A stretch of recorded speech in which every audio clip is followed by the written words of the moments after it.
Alors, nous voici dans Affinity Photo pour faire le bilan d'une première utilisation de ce kit de KF Concept de filtres rectangulaires, carrés et polarisants. Alors, la photographie que vous voyez à l'écran a été réalisée sans les filtres. On a les exifs ici à droite. Alors, l'exposition est à 1,80 centième de seconde. L'ouverture à f10, ISO 100, une focale de 24 mm avec l'objectif Tamron 10-24. Alors, qu'est-ce qu'on remarque sur la photo? Alors, on remarque qu'il y avait un couvert nuageux assez uniforme. Alors, ça donnait vraiment un fond blanc. Alors, c'est le début du printemps. On voit que les feuilles ne sont pas encore poussées tout à fait dans les arbres. On voit les conifères ici. Et c'est une journée qui n'avait pratiquement pas de vent.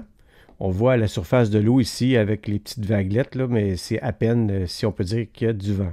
Alors évidemment, l'appareil photo, lui, il va faire une moyenne pour que la zone ici plus foncée, si on veut, soit relativement bien exposée, quitte à surexposer le ciel, évidemment. Il ne peut pas tout faire en même temps. D'où l'utilisation des filtres dégradés pour venir assombrir et couper la lumière, en fait, dans le ciel, où il y a un temps lumineux et nuageux. Je vais passer maintenant à la seconde photographie. Celle-ci, évidemment, on a utilisé les filtres. Alors, pour commencer, dans le porte-filtre, j'avais mis le filtre polarisant que j'ai réglé. Et évidemment, on voit que le polarisant, lui, il vient, selon la force qu'on le règle, vient contrôler les reflets sur l'eau. Également, vient donner un petit peu plus de punch aux couleurs. On le voit ici dans la végétation. Et lorsqu'on a un ciel bleu, évidemment, ça vient renforcer les bleus. Par la suite, j'ai mis un filtre de densité neutre de 10 arrêts, de 10 stops. Alors, lorsqu'on regarde dans les exifs, ici, on voit que je suis à 30 secondes d'exposition. Évidemment, le filtre polarisant, lui, vient couper un stop et peut-être davantage. Mon ouverture ici, je l'avais réglée à f8. Toujours les ISO à 100. Maintenant, je suis à la focale 16 mm. Et le dernier filtre que je suis venu mettre dans le porte-filtre, c'est le filtre dégradé neutre de 3 arrêts pour venir assombrir mon ciel ici pour révéler un peu les contrastes dans les nuages. Mais comme on peut voir, les nuages étaient vraiment uniformes, là. C'est pas tranché là, avec des beaux nuages blancs, des cumulus. Là, c'est plus un ciel voilé, si on veut. Alors, étant donné que c'est une exposition à 30 secondes, on voit que ça vient carrément lisser l'eau et augmenter la réflexion des arbres dans l'eau ici.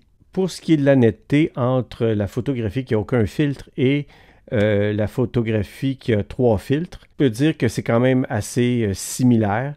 Il y a peut-être une très très légère variation dans la netteté, mais c'est vraiment infime. C'est surtout quand on zoome à 200% ou à 100%, là. Même à 200%, c'est-à-dire. Alors, c'est vraiment, ça pose pas de problème, pas du tout.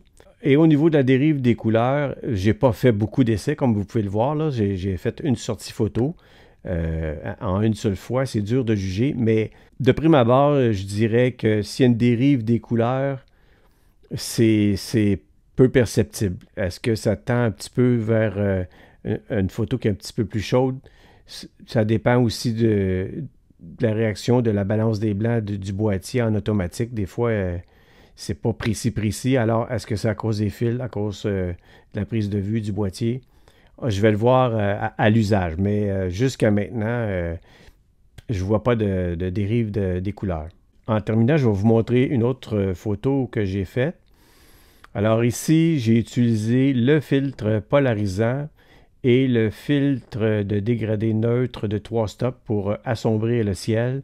Je n'ai pas utilisé de filtre neutre. Je n'avais pas intérêt ici à faire de l'exposition longue. Alors le polarisant ici, encore une fois, vient accentuer les verts. Même en post-traitement, ça punch beaucoup l'image. J'ai réduit un petit peu les verts parce que là, ça faisait un peu trop... pas fluo, mais un petit peu trop exagéré, étant donné que c'est une journée nuageuse, alors j'ai réduit les verts, puis même encore là, on voit que les verts sont quand même assez prononcés. Encore une fois, là, lorsque je m'en viens avec la balance des blancs ici, je la désactive, il y a peut-être 1% de différence, là. Alors on est vraiment sur sur la bonne voie en tant que balance des blancs. Il n'y a pas de dérive des couleurs, ce qui est une bonne chose. Et au niveau de la netteté ici, je ne vois pas de dégradation non plus. Alors voilà ce qui complète sur l'essai sur le terrain du kit de filtre et porte-filtre de Pro de KF Concept. Dans l'ensemble, je suis agréablement surpris de la qualité de ces filtres pour le prix et également la facilité d'utilisation, de la mise en place qui est vraiment très bien pensée. En espérant que cette vidéo vous aura été utile si vous êtes à la recherche de kits de filtres. Et pour ceux qui déjà pratiquent la photo avec des filtres, dites-moi en commentaire quelle est la marque que vous utilisez, que vous privilégiez, ou ceux qui n'utilisent pas de filtre mais font tout en post-traitement. Alors, c'est toujours bienvenu. Un petit pouce bleu, ça fait toujours plaisir. Et abonnez-vous si ce n'est pas déjà fait. Alors, je vous remercie et on se dit à la prochaine.